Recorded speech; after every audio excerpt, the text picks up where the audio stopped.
Hello दोस्तों, स्वागत है आप सभी का एक बार फिर से आपके अपने YouTube channel TS academy with Gautam के साथ। आज हम आप सभी के लिए आए हैं मृदा विज्ञान के कुछ इम्पोर्टेंट प्रश्न जो कि बहुत ही महत्वपूर्ण है बीएससी एजी फर्स्ट सेमेस्टर के एग्ज़ाम की दृष्टि से और यूपी कैटेट आईसीआर बीएचओ। इसके लिए हम लोग बिना देरी किए हुए चलते हैं अपने फर्स्ट क्वेश्चन की तरफ, जो कि हमारा है कि मृदा शब्द की उत्पत्ति किस भाषा से किस शब्द से हुई है। तो दोस्तों ये है लैटिन भाषा के शब्द सोलम से, जिसका अर्थ होता है फ्लोर। इसके बाद क्वेश्चन नंबर सेकंड, भारत में काली मृदा अधिकतर कहाँ पाई जाती है। तो ये दोस्तों पाई जाती है महाराष्ट्र में। आप सभी से मेरा सविनय निवेदन है कि मेरे इस चैनल को लाइक शेयर तथा सब्सक्राइब जरूर कर दें। तो चलते हैं क्वेश्चन नंबर थर्ड पे। ह्यूमस का कार्बन नाइट्रोजन अनुपात क्या होता है। तो ये होता है 10:11। ओके दोस्तों, इसके बाद चलते हैं क्वेश्चन नंबर 4 पे। लाल मृदा प्रमुख रूप से कहाँ पाई जाती है। तो ये पाई जाती है दोस्तों तमिलनाडु में। इसके बाद क्वेश्चन नंबर 5, कौन सी मृदा खेती के लिए सबसे उपयोगी होती है। तो ये होती है बलुई दोमट, सबसे अधिक उपयोगी खेती की दृष्टि से। और इसके बाद में केंद्रीय उच्च भूमि तथा पठारों की काली मृदा में कौन सा क्ले खनिज प्रमुख मात्रा में पाया जाता है। तो वो पाया जाता है माल्ट मोरिल्लोनाइट। ये जो है माल्ट मोरिल्लोनाइट। ओके दोस्तों, इसके बाद में चलते हैं क्वेश्चन नंबर 7 पे। लाल मृदा का रंग लाल किसकी उपस्थिति के कारण होता है। तो ये होता है आयरन व ऑक्साइड के कारण। आयरन का ऑक्साइड होता है, उसके कारण लाल मृदा का रंग लाल होता है। एडेफोलॉजी में किसका अध्ययन करते हैं। तो दोस्तों एडेफोलॉजी के अंतर्गत मृदा विज्ञान की वह शाखा जिसके अंतर्गत फसल उत्पादन में मृदा के समुचित उपयोग तथा उसकी आर्थिक व्यवस्था का अध्ययन करते हैं। ओके दोस्तों, इसके बाद चलते हैं क्वेश्चन नंबर 9, मृदा के जन्म, उत्पत्ति, निर्माण तथा विवरण के बारे में अध्ययन किस शाखा में करते हैं। तो वो करते हैं हम लोग पेडोलॉजी में। ओके दोस्तों, इसके बाद चलते हैं क्वेश्चन नंबर 10 पे। सोलम किन संस्कृतों से मिलकर बना है। तो वो दोस्तों बना है ए और वी। इसके बाद क्वेश्चन नंबर हमारा जो 11 है, रिंगोलिथ किन संस्कृतों को मिलाकर बनता है। तो वो बनता है ए, वी तथा सी। ओके दोस्तों,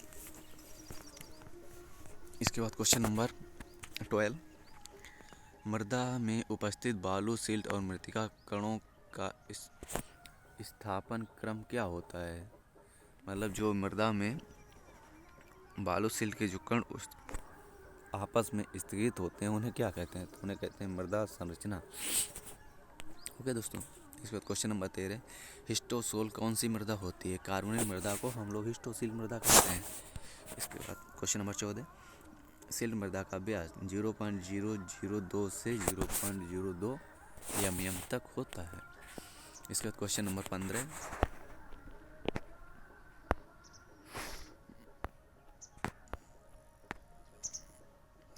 15, आवासीय घनत्व का सूत्र।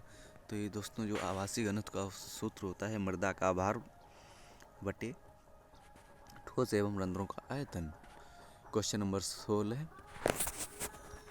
1 ग्राम मृदा कितने में लगभग कितने जीवाणु पाए जाते हैं।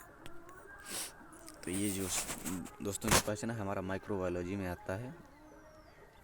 एग्रीकल्चर माइक्रोबायोलॉजी में लगभग 2.5 अरब। और क्वेश्चन नंबर 17, मृदा का कण घनत्व कहलाता है सत्य घनत्व, यानी कि ट्रू डेंसिटी। मृदा के कण घनत्व को हम लोग सत्य घनत्व कहते हैं। क्वेश्चन नंबर 18, सामान्य मृदा का कण घनत्व कितना होता है। तो ये दोस्तों होता है 2.65 ग्राम पर सेंटीमीटर। ओके दोस्तों, इसके बाद चलते हैं क्वेश्चन नंबर 19 पे। क्वेश्चन नंबर 19, सामान्य मृदा का स्थूलता घनत्व कितना होता है। तो दोस्तों होता है 1.33 सेंटीमीटर। अगर कभी आपसे पूछ लिया जाए कि देसी हल का जो उसकी कार्य क्षमता होती है तो कितनी होती है, वो दोस्तों होती है 0.33 हेक्टेयर। इसके बाद क्वेश्चन नंबर 20, नवीन मृदा किस समूह में आती है। तो वो आती है इंस्टेपी इंस्पेटिसोल इंसेप्टिसोल इंसेप्टिसोल।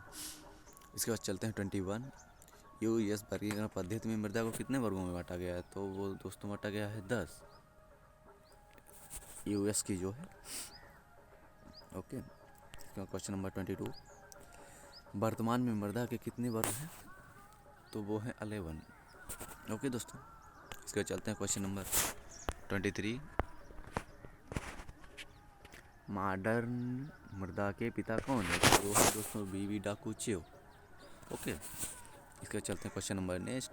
क्ले मृदा का व्यास कितना होता है? तो वो होता है, यानी कि चिकनी मिट्टी का जो कण व्यास होता है वो होता है कण का आकार 0.002 mm से कम। लेटेराइट मृदा कहाँ पाई जाती है? दोस्तों पाई जाती है कर्नाटक व केरल में। इससे चलते हैं क्वेश्चन नंबर 26 पे। प्रथम मृदा वर्गीकरण पद्धति किसने दी? तो वो दी है रूस के वैज्ञानिक डाकुचेव ने सन 1880 में। 1880। इसके चलते हैं क्वेश्चन नंबर 27 में। माल्ट मोरिल्लो नाइट मृदा की धनायन विनिमय क्षमता कितनी होती? तो वो होती है 60 से 100 मीटर पर ग्राम। ओके दोस्तों, इसको चलते हैं 28। रेगुर मृदा में कौन सी मृदा है? रेगुर मृदा कौन सी मृदा है, यानी किस मृदा को हम लोग रेगुर मृदा कहते हैं? तो है काली मृदा। इसके बाद चलते हैं 29। ह्यूमस में कौन से तत्व 29 ह्यूमस में कौन कौन से तत्व प्रमुख मात्रा में पाए जाते हैं? तो दोस्तों को पाए जाते हैं कार्बन, ऑक्सीजन तथा nitrogen, hydrogen. 50% carbon, 35% oxygen, 5% nitrogen तथा 5% हाइड्रोजन। Question number 30। पृष्ठ मृदा में कितने प्रतिशत ऑक्सीजन व सिलिकॉन पाई जाती है? तो वो 49.2% ऑक्सीजन तथा 25.67% सिलिकॉन। इसके बाद क्वेश्चन नंबर 31। मृदा की कौन सी संरचना खेती के लिए उपयुक्त है? तो ये जो है कॉम्बी संरचना खेती के लिए उपयुक्त है। ओके दोस्तों, इसके बाद क्वेश्चन नंबर 32।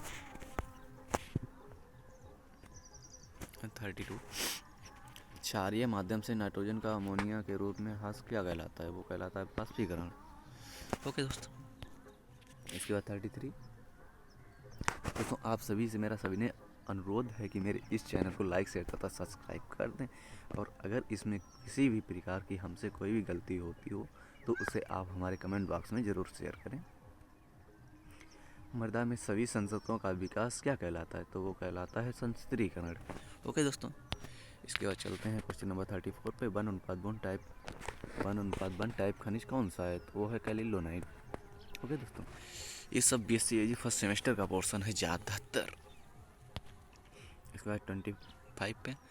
टोनफा वन का टाइप बिना फैलने वाली खनिज कौन सा है? तो इसमें जो इसका जो करेक्ट आंसर होगा दोस्तों वो होगा हमारा इलानाइट। ओके दोस्तों, इसके बाद चलते हैं क्वेश्चन नंबर 36 पे। हैलोजेनिक मृदा कौन सी है? हैलोजेनिक मृदा कौन सी है? तो वो है क्षारीय और ऊसरी मृदा को हम लोग हैलोजेनिक मृदा कहते हैं। इसके बाद क्वेश्चन नंबर 37। मोटी बालू का व्यास कितना होता है? 0.02 से 0.2 mm तक मोटी बालू का व्यास होता है। इसका चलते हैं क्वेश्चन नंबर 38 पे। वह मृदा जिसमें लगभग 20% कार्बनिक पदार्थ पाया जाता है कहलाती है? वो कहलाती है कार्बनिक मृदा। जिसमें 20% तक कार्बनिक पदार्थ पाया जाता है उसमें उसे हम लोग कार्बनिक मृदा कहते हैं। इसके बाद क्वेश्चन नंबर 39। मृदा के मिश्रण की प्रक्रिया को क्या कहते हैं? वो कहते हैं पोडोटर्वेशन। ओके दोस्तों, इसके बाद चलते हैं हम लोग क्वेश्चन नंबर 40 पे। क्षेत्रीय वर्ग की मृदा में कौन सी मृदा आती है? तो वो आती है पोडोजाल लेटेराइट मृदा। लेटेराइट मृदा क्षेत्रीय वर्ग की मृदा में ये मृदाएं आती हैं। क्वेश्चन नंबर हम लोग चलते हैं 41 की तरफ। क्षेत्रीय मृदा बनने की प्रक्रिया है वो है कैल्सिनेशन, पेडोलाइजेशन तथा लेट्रोलाइजेशन। ये जो है ना क्षेत्रीय मृदा बनने की प्रक्रिया है, और इसमें जो मृदा पाई जाती है उसे कहते हैं पेडोजाल लेटेराइट मृदाएं। ओके दोस्तों, इसके बाद क्वेश्चन नंबर 42। मृदा में घुले हुए लवणों का इकट्ठा होना क्या कहलाता है? तो वो कहलाता है लवणीकरण। ओके दोस्तों, इसके बाद चलते हैं क्वेश्चन नंबर 43। मैग्नीशियम का प्रमुख स्रोत कौन सा है? वो है डोलोमाइट। मैग्नीशियम का प्रमुख स्रोत है दोस्तों, वो है डोलोमाइट। इसका क्वेश्चन नंबर 44, मोलिब्डेनम का प्रमुख स्रोत कौन सा है? वो है ओलिवाइन। मोलिब्डेनम का प्रमुख स्रोत है वो है ओलिवाइन। 45, पोटेशियम का प्रमुख स्रोत कौन सा है?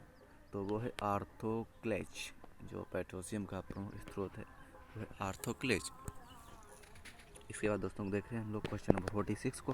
पीएच शब्द किसने दिया? वो दिया है दोस्तों सोरेनसन ने। सोरेनसन 99 में। ओके दोस्तों, इसके बाद क्वेश्चन नंबर 47, प्राथमिक खनिज पदार्थ कौन से हैं? तो दोस्तों प्राथमिक खनिज पदार्थ जो हमारे हैं वो हैं क्वार्टेज, फेल्सफाई, एपेटाइट, बायोटाइट तथा अब्रक। ये जो प्राथमिक खनिज हैं। इसके बाद क्वेश्चन नंबर 48, क्षारीय अग्नि चट्टानें कौन सी हैं? बैसाल्ट तथा ग्रावे जो है ना, ये हमारी क्षारीय अग्नि चट्टानें हैं।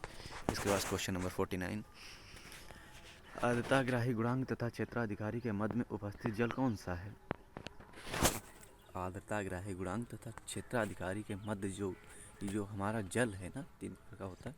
इसके जो मध्य में जो जल होता है उसका क्या नाम है? तो दोस्तों वो है केशिका जल।